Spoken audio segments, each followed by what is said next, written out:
আপনি কি আপনার সন্তানকে প্রতিদিন ভালোবেসে চিপস নুডলস বা ব্রেকফাস্টে সুস্বাস্থ্যের লক্ষ্যে সেরেলাক খাওয়াচ্ছেন? ভাবছেন নামি ব্র্যান্ডের প্যাকেটজাত খাবার মানেই তা সুরক্ষিত এবং পুষ্টিকর?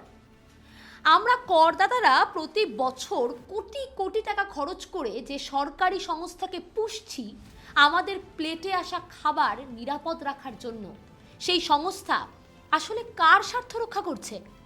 আমাদের নাকি বড় বড় বহুজাতিক কর্পোরেট কোম্পানির?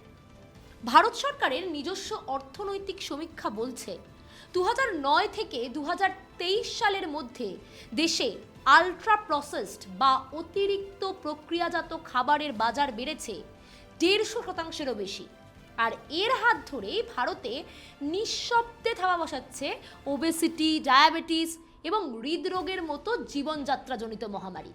সাম্প্রতিককালে একটি অনুসন্ধানী রিপোর্টে উঠে এসেছে এমনই এক মারাত্মক তথ্য। কিন্তু এই মরণ ফাঁদ রুখতে গিয়েও কেন বারবার ব্যর্থ হচ্ছে কেন্দ্রীয় সরকার? চলুন বিষয়টা একটু তলিয়ে দেখা যাক। ভাই এটা মডেল না, খাতা। আর কত ফটোগ্রাফি করবি? চুপ কর, সামনে মাধ্যমিক, নোট জোগাড় করে পড়তে হবে। কবে পড়বি ভাই?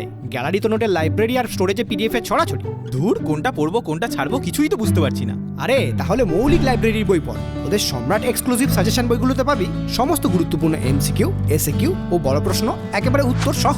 কমন পাবো তো? টপারদের জিজ্ঞেস কর। সম্রাট এক্সক্লুসিভ সাজেশন মাধ্যমিক, ভালো রেজাল্টের পাসওয়ার্ড।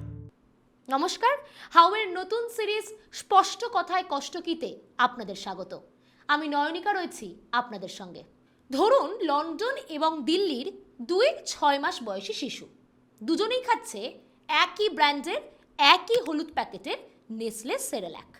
কিন্তু লন্ডনের শিশুটি যে সেরেল্যাক খাচ্ছে তাতে কোনো অতিরিক্ত চিনি নেই, কিন্তু দিল্লির শিশুটির ভাগ্যে জুটছে প্রতি সার্ভিংয়ে প্রায় 3 গ্রাম করে বাড়তি চিনি।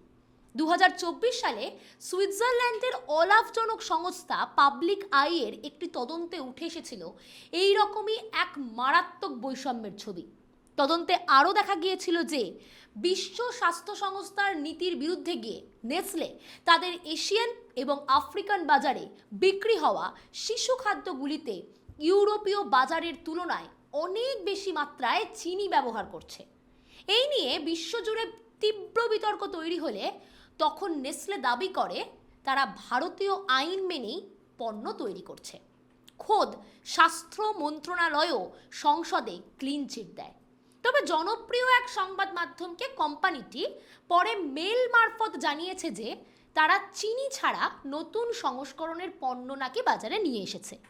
কিন্তু প্রশ্ন তো এখানে, ভারতীয় শিশুদের স্বাস্থ্যের মানদণ্ড কি তবে আন্তর্জাতিক স্তরের থেকে কম? কেন এই বৈষম্য বরদাস্ত করছে সরকার? শুধু চিনি নয়, ভারতীয়দের খাবারে বিষের মতো মিশছে অতিরিক্ত লবণও। 2016 সালে 29টি দেশে 19টি ব্রেকফাস্ট সেরেল্যাক্সের ওপর করা একটি বৈশ্বিক সমীক্ষায় দেখা গিয়েছে ভারতে বিক্রি হওয়া কেলগস কর্নফ্লেক্সে লবণের পরিমাণ বিশ্বের মধ্যে সব থেকে বেশি।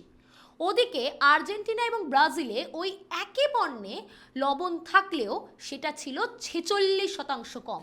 ভাবতে পারেন? এই নিয়ে বিতর্ক শুরু হলে কেলগসের ইউরোপীয় শাখা তাদের শিশুদের সিরিয়ালগুলোকে আরও স্বাস্থ্যকর করার প্রতিশ্রুতি দেয়। ইউরোপীয় ভোক্তাদের জন্য ওয়েলবিং ম্যানিফেস্টোতে কোম্পানিটি ঘোষণা করে স্বাদ পরিবর্তন না করেই 2022 সালের শেষের মধ্যে সেরেল্যাক্স থেকে অন্তত 20% লবণ কমিয়ে দেওয়া হবে। একইভাবে স্বাদ অক্ষুণ্ণ রেখে শিশুদের সেরেল্যাক্সে চিনির পরিমাণ 10% কমানো হবে। কিন্তু আশ্চর্যজনকভাবে ভারত নিয়ে তারা একটি কথাও বলেননি। একই হাল ম্যাগির মতো জনপ্রিয় ইনস্ট্যান্ট নুডলসেরও। দেখা গিয়েছে প্রতি 100 গ্রাম ম্যাগি নুডলসে 1000 মিলিগ্রামের বেশি সোডিয়াম থাকে। ম্যাগির প্রতিযোগী আইটিসির ইপ্পে নুডলসে এই মাত্রা 1200 মিলিগ্রামের খানিক বেশি। আপাতভাবে বিষয়টিতে কোনো সমস্যা না থাকারই কথা। 2015 সালের মে মাসে অতিরিক্ত সীসা এবং মোনোসোডিয়াম গ্লুটামেট থাকার অভিযোগে ভারতে ম্যাগি নুডলস নিষিদ্ধ করা হয়েছিল। পরবর্তীতে এই বিতর্কের সঙ্গে ম্যাগিতে অতিরিক্ত সোডিয়াম থাকার অভিযোগও যুক্ত হয়, কারণ ম্যাগির মশলায় যে পরিমাণ সোডিয়াম থাকে সেই পরিমাণটি একজন প্রাপ্তবয়স্ক মানুষের সারা দিনের প্রয়োজনীয় লবণের প্রায় অর্ধেক। এবার এর সঙ্গে যখন যুক্ত হয় আরও নানান খাবার, তখন সারাদিনে গ্রহণ করা এই সোডিয়ামের পরিমাণ একজন প্রাপ্তবয়স্ক মানুষের শরীরে যে জায়গায় পৌঁছায় সেটা শরীরের রক্তচাপ এবং হৃদরোগের ঝুঁকি মারাত্মকভাবে বাড়াতে পারে। এখানে কিছু সরকারি পরিসংখ্যান আপনাদের জানা দরকার। 2015 সালের একটি সরকারি রিপোর্ট বলছে ভারতে মোট মৃত্যুর 60%-এরই কারণ অসংক্রামক বা জীবনযাত্রাজনিত রোগ।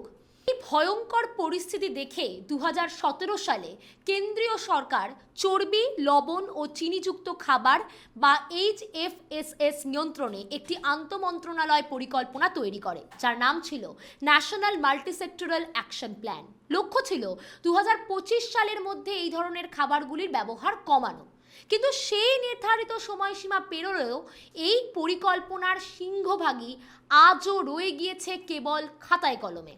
পুষ্টি বিশেষজ্ঞদের অভিযোগ, সরকার আজ পর্যন্ত চর্বি, লবণ ও চিনিযুক্ত খাবারের কোনো আইনি বাধ্যতামূলক সংজ্ঞাই তৈরি করতে পারেনি। 2022 সালে ভারতের খাদ্য নিয়ামক সংস্থা FSSAI পণ্যের পুষ্টিগুণ বিচার করে হেলথ স্টার রেটিং দেওয়ার প্রস্তাব এনেছিল, কিন্তু তা সুপ্রিম কোর্টে চ্যালেঞ্জের মুখে পড়ে। বিশেষজ্ঞরা বলছেন এই নিয়মে ফাঁক রয়েছে।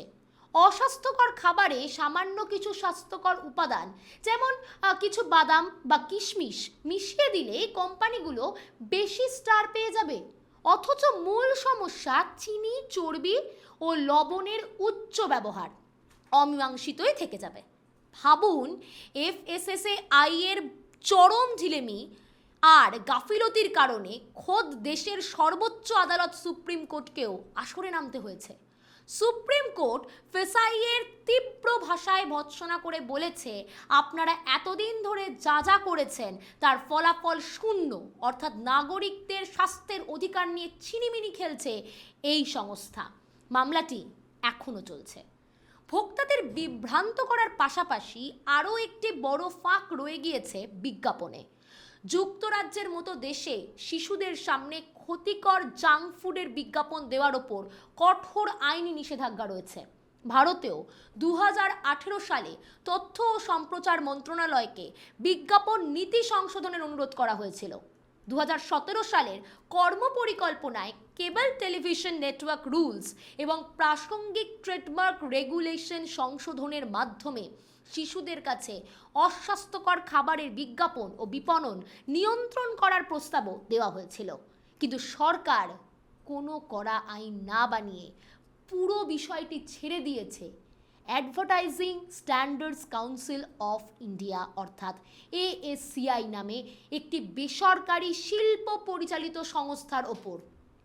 আশ্চর্যের বিষয় হলো, এই স্বনিয়ামক কমিটির ভেতরেই চেয়ার আলো করে বসে আছেন খোদ কেলগস আর ডাবরের মতো কোম্পানির কর্তারা, অর্থাৎ যে অপরাধী সেই বিচারকের আসনে বসা।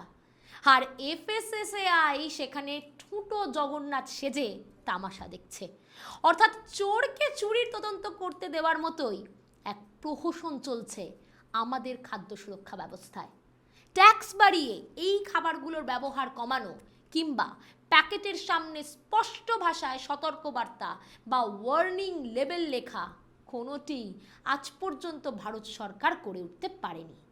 এর পেছনে কি কারণ? সদিচ্ছার অভাব নাকি অন্য কিছু? কে জানে। এদিকে বড় কর্পোরেটদের মুনাফার লোভে বলি হচ্ছে কারা?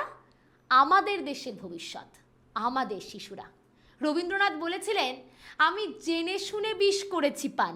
এক্ষেত্রে আমরাও হয়তো সেটাই করছি, কিন্তু সেটা জেনে শুনে নয়।